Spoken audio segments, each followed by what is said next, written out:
જય હાટકેશ, જય શ્રી કૃષ્ણ, જય પુરુષોત્તમ ભગવાન. આજે નવો થાળ લઈએ. અધિક મહિનાના પુરુષોત્તમ ભગવાન જલ્દી જમવા આવો ને. અધિક મહિનાના પુરુષોત્તમ ભગવાન જલ્દી જમવા આવો ને. સાથે અમારા કાઠા ગોર માવડીને જમવા તેડી લાવો ને. અધિક મહિનાના પુરુષોત્તમ ભગવાન જલ્દી જમવાવો ને. સોમવારે સુંદર લાડુ માલપુઆ છે મંગળવાર. બુધવારે બરફી ચૂરમું જમવા ચાલો છે તૈયાર. અધિક મહિનાના પુરુષોત્તમ ભગવાન જલ્દી જમવા આવો ને. ગુરુવારે ઘઉંના લોટની સેવ સુવાળી તાજી છે. જમવા ચાલો મારા કાઠા ગોરી માવડી, નર નારી સૌરાજી છે. અધિક મહિનાના પુરુષોત્તમ ભગવાન જલ્દી જમવા આવો ને. શુક્રવારે સૂતર ફેણી લોટ મેંદાનો લીધો છે. શનિવારે શીરો જમજો ચોખ્ખા ઘીનો કીધો છે. અધિક મહિનાના પુરુષોત્તમ ભગવાન જલ્દી જમવા આવો ને. રવિવારે રાબડી આપું, કેસર કસ્તુરી નાખી બદામ, લવિંગ એલચી પાની સોપારી, મુખવાસ કરો ને મારા પ્રભુ રે. અધિક મહિનાના પુરુષોત્તમ ભગવાન જલ્દી જમવા આવો ને. જળ જમુનાની ઝારી ભરાવું, હવે નથી કાંઈ બાકી રે. આશીષ દેજો પ્રેમે જમજો, વારંવાર તમે આવો ને. અધિક મહિનાના પુરુષોત્તમ ભગવાન જલ્દી જમવા આવો ને. સાથે અમારા કાઠા ગોરી માવડીને જમવા તેડી લાવો ને. ઠાકોરજીની થાળીને લઈ ગયા વનમાળી, વનમાળી તો રાંધે છે ને પાર્વતી તો પીરસે છે. અડી ઘડીના ઓધવજીને પાઘડીના પ્રભુજી, ઉઠરે જીવડા ભાણું વાયું, ઠાકોરજીનું દેરું આવ્યું. ઘેર ઘેર દીવા બળે, વૈષ્ણવજન તો ભજન કરે. ઠાકોરજીની થાળીને લઈ ગયા વનમાળી. મેં તો ધરી સામગ્રીની થાળી, આરોગી રહ્યા છે વનમાળી. પ્રભુ નૈવેદ્ય લીધો છે પ્રીતે, આરોગી ઉઠ્યા છે રોજની રીતે. કૃષ્ણ કનૈયા લાલ કી જય, પુરુષોત્તમ ભગવાન કી જય.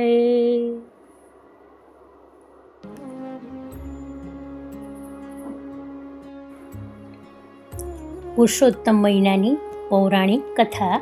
અધ્યાય 3. અધિક માસનું વૈકુંઠ ગમન. શું કહે છે?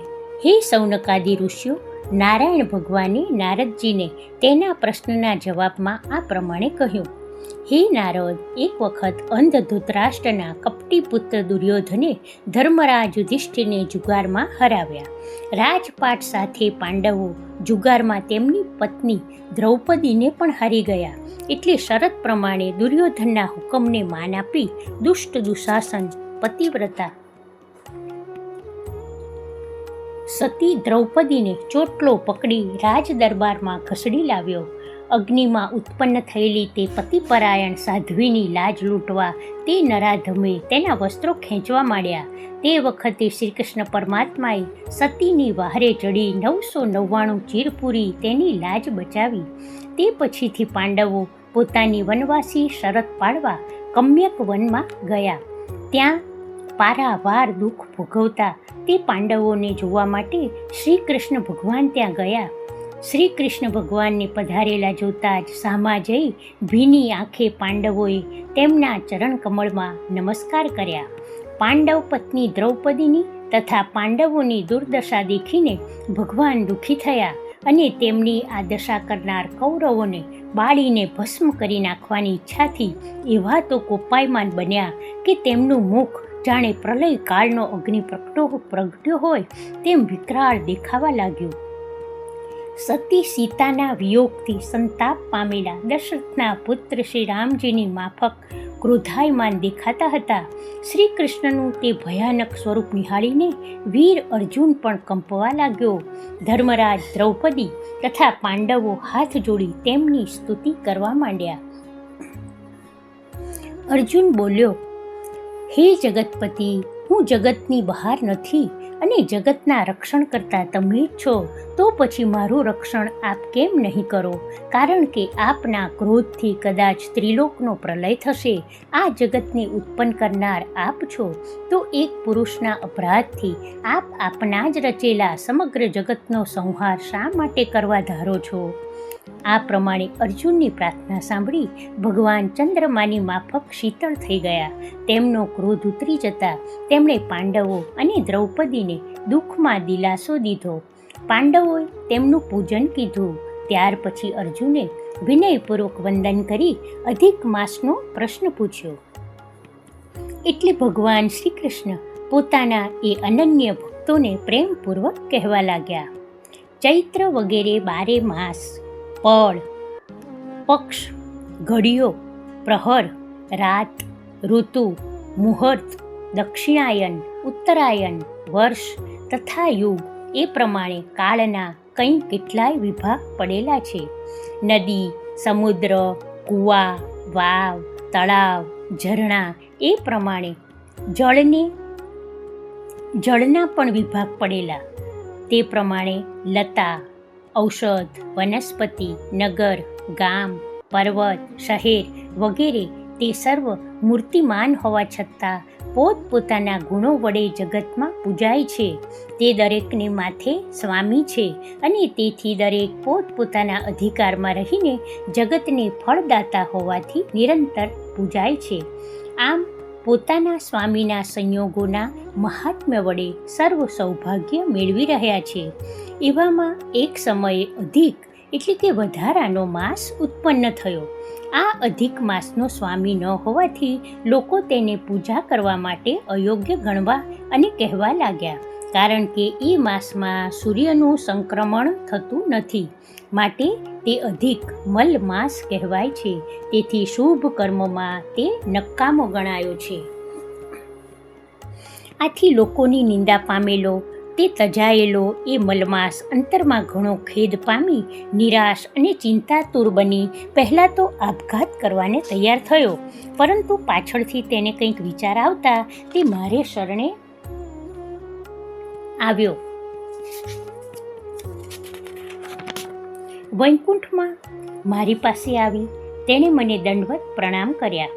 પછી હાથ જોડી આંખમાં આંસુ સાથે ગદગદિત કંઠે કહેવા લાગ્યો, શુકદેવજી સૌનકાદી ઋષિઓને કહે છે કે આટલે સુધીની કથા કહીને બદ્રિકાશ્રમમાં રહેનારા મહાત્માને નારાયણ થોભી ગયા.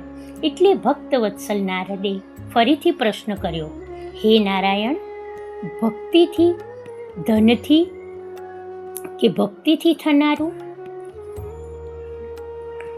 જગતના પાપનો નાશ કરનારું, યોગ્યોને દુર્લભ તથા જેમાં સાક્ષાત વિષ્ણુ ભગવાન બિરાજે છે તેવા વૈકુંઠમાં જઈ ભગવાનની પાસે અધિક એટલે કે મલ માસે શું કહ્યું તે મને કૃપા કરીને સંભળાવો. ઇતિશ્રી બૃહત્પુરાણાદીય પુરાણે શ્રી આ અધિક માસનું ગમન કરીને અધ્યાય 3 અસ્તુ. શ્રી કૃષ્ણાર્પણમસ્તુ. કૃષ્ણ કનૈયા લાલ કી જય. હવે લઈએ દ્રષ્ટાંત કથા અડધા રોટલાનું પુણ્ય. એક ગરીબ બાઈ હતી. તેને એક દીકરો હતો. છોકરાને રોજ ખેતરમાં મોકલે અને પોતે તેના માટે ખાવાનું લઈને જાય. એમ કરતાં પુરુષોત્તમ મહિનો આવ્યો. બાઈએ વિચાર કર્યો કે મારા ઘરમાં ખાવા પૂરતું અન્ન પણ નથી, તો દાન પુણ્ય શું કરું? પણ 1 મહિનો એક ટાણા કરીશ. એમ તે બાઈ રોજ 2 રોટલા કરે. એક પોતે ખાય અને 1 રોટલો છોકરા માટે લઈ જાય. 8 દિવસ થયા ત્યારે આ બાઈની સાચી ભક્તિ જોઈ ભગવાન સાધુના વેશે આવ્યા અને ડોશીમાં ભાથું લઈને જતી હતી. તેની પાસે ગયા અને કહ્યું કે હું બહુ જ ભૂખ્યો છું, માટે થોડું ખાવા આપો. બાઈએ કહ્યું, મારા પાસે 1 જ રોટલો છે. જો તમને આપો તો મારા દીકરાને શું આપો? ભગવાને કહ્યું, અડધો રોટલો મને આપને, અડધો તારા દીકરાને માટે લઈ જા. અને બાઈને દયા આવવાથી અડધો રોટલો આપ્યો. તે ખેતરમાં જઈ અને છોકરાને ખાવા આપ્યું. છોકરાએ પૂછ્યું, માં, અડધો રોટલો કેમ લાવી? માએ કહ્યું, દીકરા, આજે પુરુષોત્તમ ભગવાનને અર્થે એક સાધુને અડધો રોટલો આપ્યો. છોકરાએ કહ્યું, અડધા રોટલાથી મારું પેટ નહીં ભરાય, અને તું આપી આવ, અને તેનું પુણ્ય શું થશે તે કહે. માએ કહ્યું, તે મને ખબર નથી. આ છોકરાએ નિશ્ચય કર્યો કે હું તે અડધા રોટલાનું પુણ્ય જાણીશ અને પછી જ ખાઈશ. એમ કહી અને છોકરો પુરુષોત્તમ ભગવાનને પૂછવા નીકળ્યો. આ વાતની રાજાને ખબર પડી. રાજાએ તેને બોલાવી અને મશ્કરીમાં કહ્યું કે મને છોકરો નથી, તેનું કારણ પૂછી આવજે. છોકરાએ હા કહી અને ચાલવા માંડ્યું. ચાલતા ચાલતા બીજે ગામ ગયો. ત્યાં એક પટેલે તેને જોયો અને પૂછ્યું કે તું કોણ છે, ક્યાં જાય છે? છોકરાએ કહ્યું કે પુરુષોત્તમ ભગવાનને પૂછવા જાઉં છું કે તારા અર્થે અડધો રોટલો આપ્યો છે, તેનું ફળ શું? પટેલ તેને પોતાની ઘેર લઈ ગયા અને ઘરમાં પટલાણીને કહ્યું કે આ છોકરો બીજે ગામથી આવ્યો છે, તેને જમાડવો છે. તો પટલાણીએ સાફ ના કહી અને ઘરમાં ખૂબ કજ્જો કર્યો. છોકરાએ કહ્યું, તમે કજ્જો શું કામ કરો છો? મારી તો પ્રતિજ્ઞા છે કે પુરુષોત્તમ ભગવાનને પૂછ્યા સિવાય જમવું નહીં. એમ કહીને તો ચાલતો થયો. છોકરો આગળ ચાલ્યો અને એક આંબાનું ઝાડ હતું, ત્યાં બેઠો. એ ઝાડને વાચા આવી અને છોકરાને તેમણે ઝાડે પૂછ્યું કે ક્યાં જાય છે? છોકરાએ બધી વાત કહી. ત્યારે ઝાડે કહ્યું કે મારા ફળ કોઈ ખાતું નથી, તો પૂછી આવજે. છોકરો આગળ ચાલ્યો. એક તળાવ પર આરામ કરવા બેઠો. મગરે કહ્યું, ક્યાં જાય છે? તેને પણ બધી વાત કહી. મગરે કહ્યું કે હું મગર કેમ થયો અને એમાંથી કેમ છૂટીશ તે પૂછજે. એને પણ હા કહી અને તે છોકરો આગળ ગયો. અહીં તેને 15 ઉપવાસ થયા. તેથી પુરુષોત્તમ ભગવાનને ધ્યાનમાં આવી અને તેને દર્શન આપ્યા. દર્શન કરી ભગવાનને અડધા રોટલાનું પુણ્ય પૂછ્યું અને બીજા બધા સંદેશા કહ્યા. ભગવાને કહ્યું કે તારી માના આપેલા અડધા રોટલાનું પુણ્ય હું નહીં કહી શકું, પણ તારા ગામના રાજાને ત્યાં કુંવર થશે તે કહેજે. પછી કહ્યું કે મગરને કહેજે કે તું પૂર્વજન્મમાં બ્રાહ્મણ હતો, પણ કોઈને વિદ્યા શીખવી નહીં, તેથી મગર થયો. હવે તે વિદ્યા તને આપશે તો તેમાંથી મુક્ત થશે. અને ઝાડ એ પૂર્વજન્મમાં સાહુકાર હતો, પણ કંઈ દાન ધર્મ કર્યા નથી, તેથી તે ઝાડ થયો. આ ઝાડ નીચે ધન છે, તે તને આપશે તો તેના ફળ બધા ખાશે. અને રાજાને કહેજે કે તારી છોકરી મને પરણાવ તો તારે ઘેર કુંવર થશે. આ સાંભળી છોકરો રાજી થઈ ગયો. બધાને ના જવાબો લઈ અને માલ લેતો ગયો. છેલ્લે રાજાને કહ્યું. રાજાએ છોકરી આપી. થોડા દિવસ ગયા. રાજાની ઘેર કુંવર આવ્યો.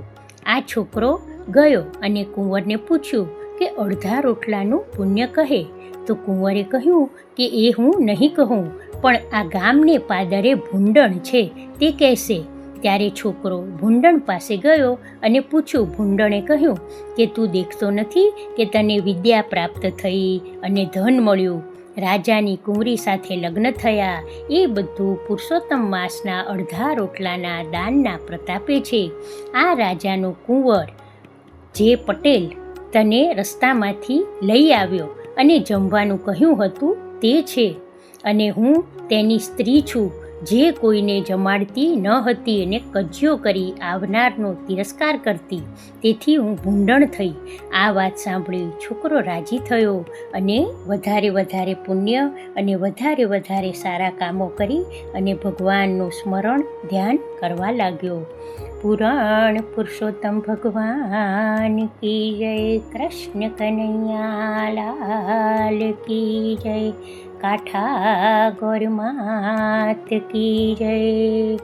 બધું જ કૃષ્ણાર્પણમસ્તુ.